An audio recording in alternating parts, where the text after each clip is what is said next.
ආදර්ශ උසාවිය සහ අපරාධ දර්ශන විමර්ශන වැඩමුළුවක් කොළඹ විශ්වවිද්‍යාලයේ නවකලා රංගශාලාවේදී පසුගියදා පැවැත්වුණා.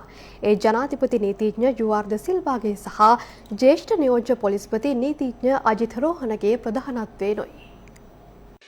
නීති සිසුන් වෙනුවෙන් පැවැත් වූ සම්මන්ත්‍රණයක් කොළඹ විශ්වවිද්‍යාලයේ නවකලා රංගශාලාවේදී පසුගියදා පැවැත්වුණා. නීති අධ්‍යාපනයේ ප්‍රමුඛයා වන ප්‍රමුඛ ලෝ ස්කූල් විසිනුයි මෙය සංවිධානය කර තිබුණේ.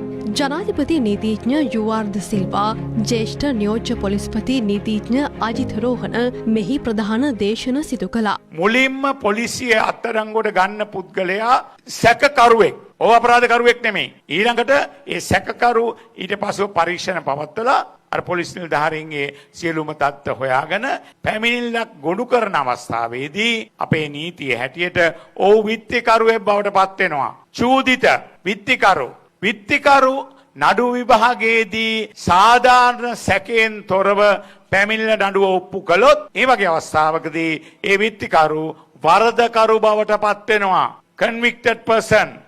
එතනින් අපරාධකාරයෙක් වෙන්නේ නැහැ. ඔහුට අපේ නීතිය කියලා දෙනවා, ව්‍යවස්ථාවේ තියෙනවා ඔහුට පුළුවන් අභියාචනයක් කරන්න. ඒ අභියාචනය අහලා අවසාන අපේ අධිකරණය ශ්‍රේෂ්ඨාධිකරණයයි. එතනින් එහාට ඔහු අපරාධකරුවෙක්. ඊට මෙහා සමහර වෙලාවට ඔහු නිදොස් කොට නිදහස් වෙන්න පුළුවන්.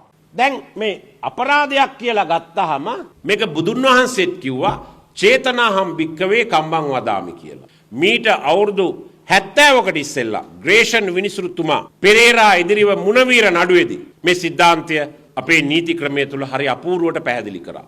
පාන් ගෙඩියක් පාන් වික්කට පස්සේ පාන් ගෙඩියේ ඒ කාලේ රාත්තල තිබුණේ. අද වගේ කිලෝ නෑ. රාත්තල තිබුණේ සාමාන්‍යයෙන් ග්‍රෑම් 450යි. පාන් රාත්තලක් පාන් රාත්තල වික්කහම ඒකේ බර තිබුණේ ග්‍රෑම් 400යි. ග්‍රෑම් 50ක් අඩුයි. පාන් විකුණපු වෙලෙන්දට නඩු දැම්මා. ග්‍රේෂන් විනිසුරුතුමා කියනවා වෙලෙන්දට කිසිම මානසික අංගයක් අපි නීතියේ භාෂාවෙන් කියනවා කැතහිත නැත්තම් මෙන්ස්රියා කියලා. මෙන්ස්රියා එකක් තිබුණේ නැහැ වෙලෙන්දට.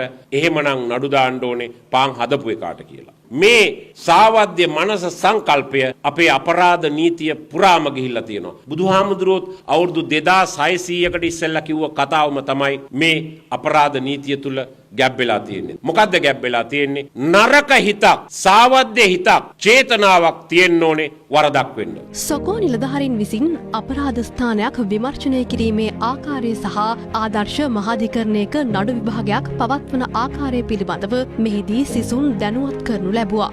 තුලින් අපිට ඕනම අවස්ථාවක නැවත විශේෂ විමර්ශනයක් කරන්න ඕනොතින් වෙන කුටුවේ දේවල් අඳුරු මාරලා තියෙනවා. ඉතින් මේ පුඩු පරීක්ෂා කරලා ෆයිබර් සාම්පල් අපි ලබා ගන්නවා.